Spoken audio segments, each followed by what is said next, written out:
Our today's topic is peptide linkage. Just now, when we have done the carbohydrates, I told you carbohydrates are linked with an oxygen linkage or oxide linkage. That oxide linkage is nothing but it is exactly called as what? Glycosidic linkage. So a multiple choice question in 2020 has been asked. I still remember, and that question was that what is the linkage which is present in between the proteins? Of course, that linkage is nothing but it is called peptide linkage. Consider that I have an amino acid. It can be of same type or it can be of different type. This is the Fisher projection which I am going to draw right now. This is the Fisher projection of one of the amino acids. As I said, I can take up two different amino acids. I can take up same amino acid, will not make any difference. So I'm taking up the amino acid like glycine, which is optically inactive, the only amino acid. When I try to condense both of them, H from here and OH from here, or H from here, one H from here and OH from here is removed. That means there is a condensation reaction. The water molecule is being removed from here. And I got NH2, R, H, C double bond O, of course NH. Then H and a carboxylic acid. Here you can see that the linkage that I got over here, CONH, this is nothing but it is exactly called as peptide linkages. So once you go through my notes, I have written the reaction between two molecules of the same or different alpha amino acids, which result in the elimination of water molecule. Of course, I can say condensation. The formation of this CONH bond is nothing but it is called peptide or peptide linkage or peptide bond. Now, as I have given the same example, suppose I have glycine and alanine or glycine or any other amino acid, they will condense and the water molecule removed is nothing but it is exactly the peptide linkage that I got over. Now there is the second term, and that term is nothing but it is exactly called dipeptide. जो हमारी सबसे पहली term जो अभी हमें लेकर चलनी है, that's dipeptide. Dipeptide. When I say dipeptide, we have, if two different amino acids, I repeat, if two different amino acids, they combine, the linkage is nothing but it is exactly called as dipeptide, right? Of course, if you ask me, sir, that means you will call this as dipeptide. Of course, this journal it is a peptide linkage, but since two amino acids are able to condense with the removal of water molecule, and this linkage that I am getting is nothing but it is monopeptide. Sorry, this is called dipeptide. Why it is called dipeptide? Because two amino acids are condensing, and of course, I am getting one peptide bond. That's why it is called dipeptide. Similarly, if three amino acids will combine, right? Of course, I'll be getting two such units, CONH wali, 2 units banegi. Then it is called tripeptide.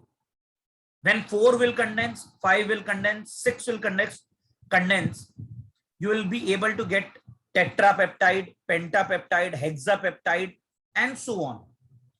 The point here is when a large number of amino acids are basically able to combine, right? More than 10, I would say. Then the resultant peptide is nothing but it is called as polypeptide. I hope it is clear that when 2 amino acids are condensing, you'll get dipeptide. When 3 amino acids are condensing, you are getting tripeptide. When 4, tetra, 5, penta. Of course, if I'm saying polypeptide, you may ask me, sir, how many peptide linkage will be there in polypeptide? Of course, n-1, one lesser than the actual which is being written. Now let us classify proteins. Beta, proteins are basically classified on the basis of their molecular structure or shape. This is how the question is basically being asked. How will you classify the proteins? So I repeat, there is a question which was asked. I don't remember the year, but it was asked that how will you classify the protein on the basis of their structure or shape. I repeat, there was a question that was asked that how will you classify the protein on the basis of their molecular shape or structure. So as I said, on the basis of molecular shape or structure, they are basically being divided into two types. Of course, one is called as the fibrous protein and another is called as the globular protein. So let us start one by one and discuss what is basically a fibrous and what is a globular protein. See, when I'm talking about fibrous protein, these protein basically have thread-like structure. What I mean to say is, when you try to see them, they are basically nothing but they are thread-like structure. This is how they have a thread-like structure.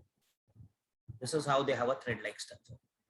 Stacked over one another. They tend to lie side by side to form, and there is a strong intermolecular hydrogen bonding between them. Of course, as I said, there is a hydrogen bond, or you can also say there is H bond, or there is another linkage which is called disulfide linkage.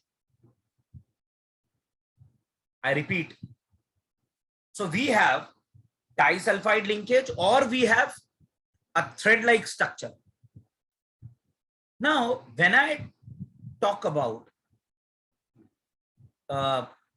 globular protein, these are fibrous protein. Globular proteins are nothing but they are basically spheroidal in shape. That means just like this, spheroidal, right? A helical kind of structure. Of course, again, they can be held with any kind of bond as such. What I mean to say is there is a hydrogen bond, right? They can have disulfide linkage, they can have van der Waals forces, they can have dipolar interaction or any. Now, the most important right now is when I'm talking about fibrous protein, they are always insoluble in water. I'll just tell you the reason, because hydrogen bond is present in between them. So iska matlab it can't form hydrogen bond with water.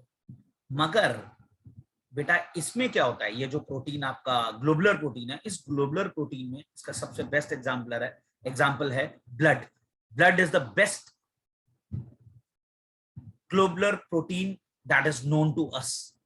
सो इस case के अंदर अगर आप देखोगे तो इसमें क्या होता है, हाइड्रोजन बॉन्डिंग जो है ना यहाँ होती है, यहाँ स्पेरोइडल शेप में, तो ये बड़े आराम से हाइड्रोजन बॉन्ड वाटर के साथ बना लेता है. तो मैंने बोला प्रोटीन की जो स्पेरोइडल शेप होती है, तो एक होता है lipophilic part which is non polar, वो अंदर की तरफ पुश हो जाता है, और जो हाइड्रोफिलिक पार्ट होता है यानी वाटर लविंग, ठीक है, वो बाहर की तरफ आ जाता है.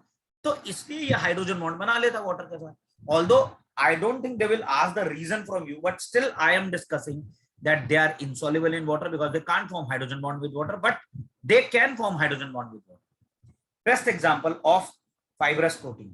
फाइबर तो आपको पता है बेटा, कैरेटीन जो होता है स्किन के अंदर हो गया, हेयर के अंदर हो गया, नेल के अंदर हो गया, कोलाजिन हो गया, ठीक है, टेंडॉन्स में हो गया, लिगामेंट्स में हो गया, फाइब्रोनोजिन में हो गया, मायोसिन में हो गया, एक्टिन में हो गया, वगैरह वगैरह. और वही अगर मैं बात करूं किसकी, ग्लोबुलर प्रोटीन की, enzymes, hormones, antibodies, blood, albumin, egg, they all are nothing but they are basically what, ये क्या होते हैं, globular protein के best examples. So this is how the proteins are being classified. The next topic that I have to take up right now is again another important topic, structure and shape of protein. When I am talking about structure and shape of protein, they are again being classified into the following type. Number one, primary protein, secondary protein, tertiary protein, quaternary protein. I repeat, they are basically being classified as primary, secondary, tertiary, and quaternary proteins. When I am talking about primary, secondary, and of course quaternary proteins, the most important aspect right now is, sir, how exactly these proteins are basically look like. Basically अगर मैं बोलूं तो कैसे दिखाई देते हैं, वो मुझे अभी दिखाना है आपको. So as I was telling you, we have primary structure, we have secondary structure, we have tertiary structure, and of course the quaternary structure. Let me first start with the primary structure, right? See, when I'm talking about the primary structure, it is nothing but it is the simple and specific sequence in which various amino acids are linked to one another in a protein. That's called primary structure. अब आप बोलोगे मतलब बेटा simple sequence of the amino acids. Can you see here? If you can make out from here, this is the simplest sequence of the amino acid that is given over here. That means by using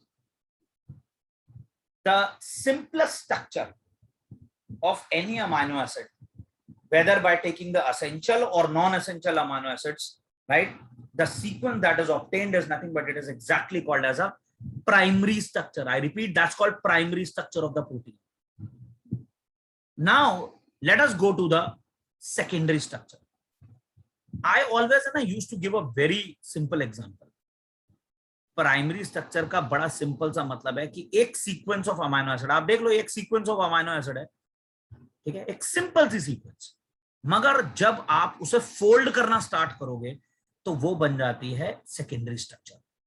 ठीक है, अब वो fold दो type से हो सकता है बेटा, या तो वो हेलिकल टाइप में कन्वर्ट हो जाता है. ठीक है, if I have to show helical, of course you know I will show it in this way. This is a helical type of structure. And there is another kind which is actually called beta pleated sheet.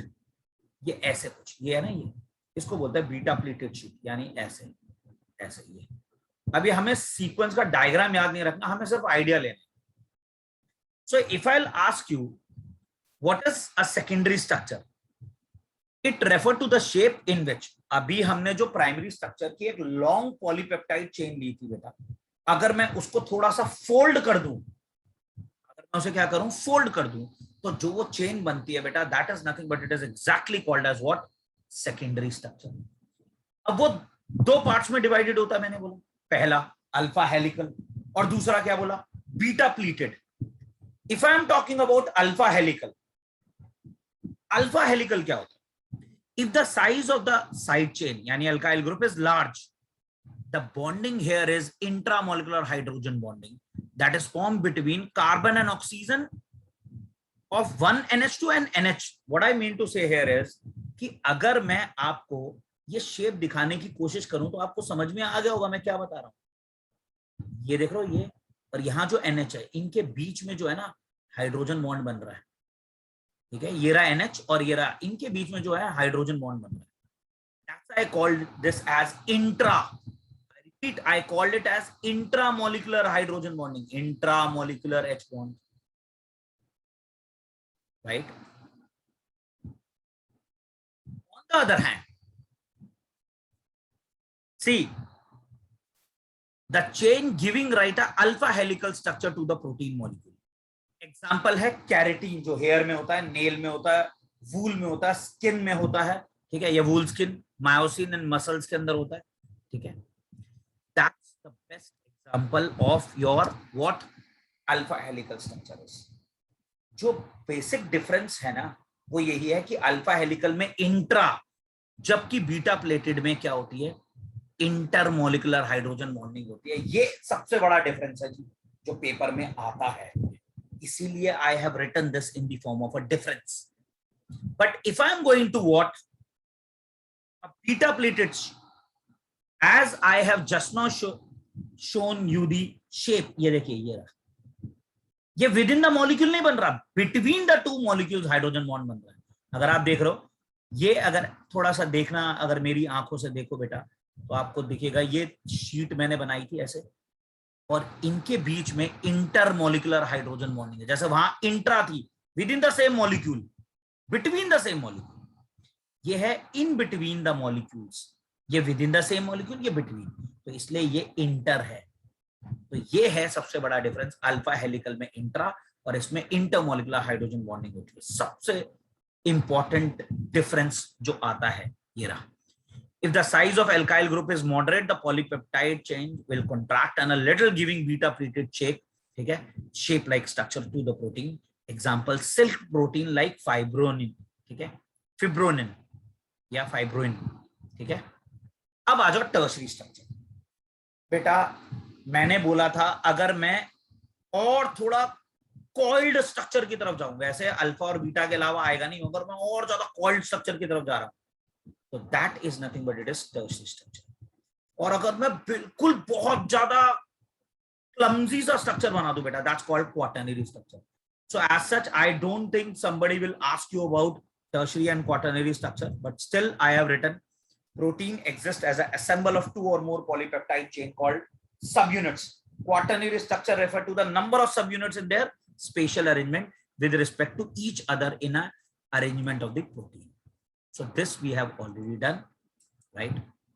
Next, classification of protein on the basis of their biological function. Structural protein का सबसे best example बेटा है, मैंने बताया keratin, collagen.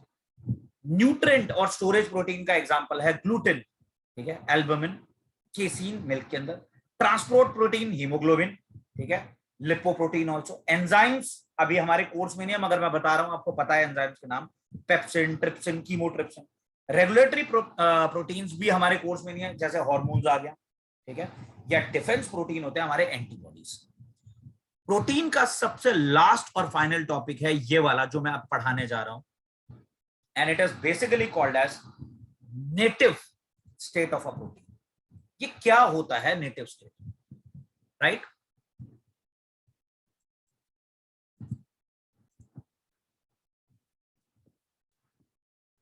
So I was talking about native protein, that what exactly or basically native protein is, right? See, any protein which is found in a biological system, कोई भी protein जो हमारे biological system में exist करता है, it has a particular configuration, right? I'll give you the best example. Maybe suppose I'll say, suppose egg, milk, right? They are nothing but they are basically native protein, because they have a particular sequence of the amino acids, right? And they of course have a proper biological activity. But the question is, what is denatured protein? Beta, when native protein, I'll give you a very simple example before I should take up the beta, मान लीजिए मेरे पास milk, this is milk. When I'll add a little bit of what? Citric acid is converted into what?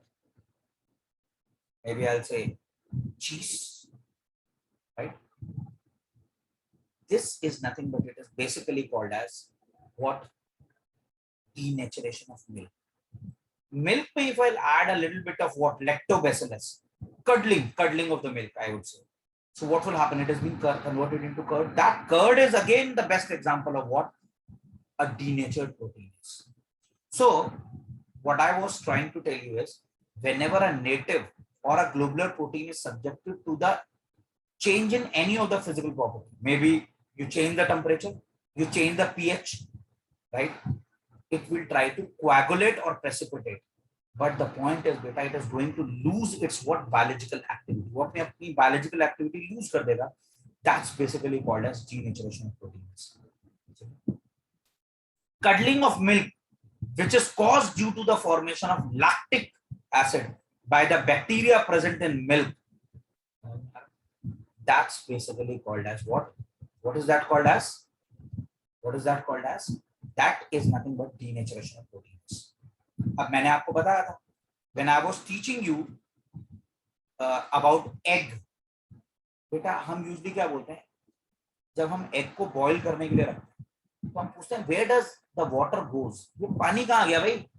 पानी असल में अंदर enter करता है, ठीक है, एंडोस्मोसिस के थ्रू, और आपने पढ़ा था बेटा वो क्या करता है, इसकी बायोलॉजिकल एक्टिविटी को खराब कर देता है. Can I say that a boiled egg is nothing but it is the best example of what a denatured protein? Answer is yes. You can just go through the lines which I have written. The coagulation of egg white on boiling water. Another example, the water will start to enter into the egg, thereby converting the hard globular protein into what? Insoluble fibrous protein. So this is also one of the best example of what denaturation of protein is. Another example, as I said, coagulation in the milk. When it is heated with the lemon, it try to coagulate. But the most important point and the last point that I have to discuss is, beta, to ask me, sir, why does this why does something or protein or a native protein shows denaturation or its coagulation? Beta, the reason is very simple. The primary structure, I repeat, the primary structure remain intact. यानी ये वाला structure तो intact रहेगा, मगर ये बाकी सारे के सारे स्ट्रक्चर प्राइमरी स्ट्रक्चर में कन्वर्ट होने की कोशिश करेंगे. यानी चाहे टर्शरी हो, चाहे क्वाटरनरी हो, चाहे ठीक है secondary हो, they will try to convert them into what? Primary structure. That's why. So ये it is observed that during the denaturation, the primary structure, यानी 1 degree of the, is never altered or destroyed. In spite that secondary, tertiary is altered or destroyed into what? 1 degree structure. Is it clear? That's why it's the best example of what denaturation of protein is.